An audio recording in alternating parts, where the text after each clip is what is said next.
Welcome to Red Flags and Reality, the part of the show where we take the headlines you might scroll past and turn them into lessons that actually make you safer. Today we're in the before phase of the timeline, awareness and boundaries. Your friend asking for your Netflix password could actually land them in jail. Sounds wild, right? But in May 2025, Queensland passed Hannah's Law, making coercive control, things like forced passcode sharing, poster manipulation, even constant tracking, a criminal offense. We are talking up to 14 years in prison.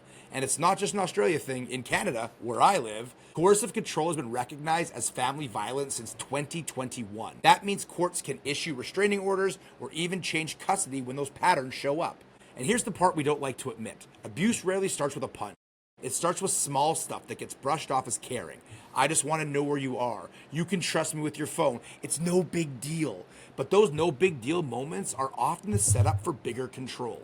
If the courts see it as serious enough to intervene, we should see it as serious enough to start setting harder boundaries. Real self-defense starts way before anyone throws a punch. It starts the moment you recognize control for what it really is and decide you're not okay with it. Now let's talk about prevention. On April 30th, 2025, the Youth Endowment Fund and the Home Office in the UK announced a plan for every school in England and Wales to appoint a specialist in relationship violence. £8,000 per school was given to bring in someone who could teach lessons on dating and abuse, coercion, and stalking.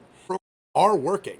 They saw a 17% drop in teenage partner violence. That's huge. Why? Because when kids learn to spot red flags early and actually have the language to call them out, the patterns don't escalate. They also learn how to be better bystanders, which changes the whole social environment. This is what prevention looks like. It's not just about teaching kids how to date. It's about teaching them how to stay safe, how to push back when their boundaries are tested, and how to step in when they see someone else is in trouble. That is self-defense before it ever gets physical. And here's something that might bend your brain a little bit. On August 1st, the Financial Times reported what they are calling the Great Crime Paradox. Violent crime rates across first world countries are at historic lows, but people feel less safe than they did 10 years ago.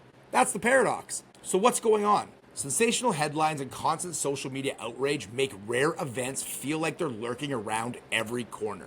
We don't just hear about the worst case scenarios, we live in them, in our feeds all day long. And when you're constantly on edge because of scary stories instead of actual risks, you make different decisions and not always good ones. Awareness isn't about living scared, it's about seeing clearly, tuning out the noise and focusing on what's real makes you harder to manipulate and way more prepared. And here's some good news. In 2024, researchers found that trauma-informed programs like practicing boundary setting, sense skills, and recognizing coercion early significantly reduce people's risks of victimization. Think about that. Just learning to say no, practicing it until it's unshakable, changes how predators see you. Self-defense isn't just about blocking hits, it's about building the kind of presence that makes you harder to target in the first place. And that's not just a theory, that's evidence-based prevention. So here's the big picture. Awareness isn't paranoia, it's prevention. Whether it's laws catching up to coercion, schools teaching red flags, or you practicing a confident no, the first line of self-defense isn't what you do in a fight, it's what you do long before one even starts.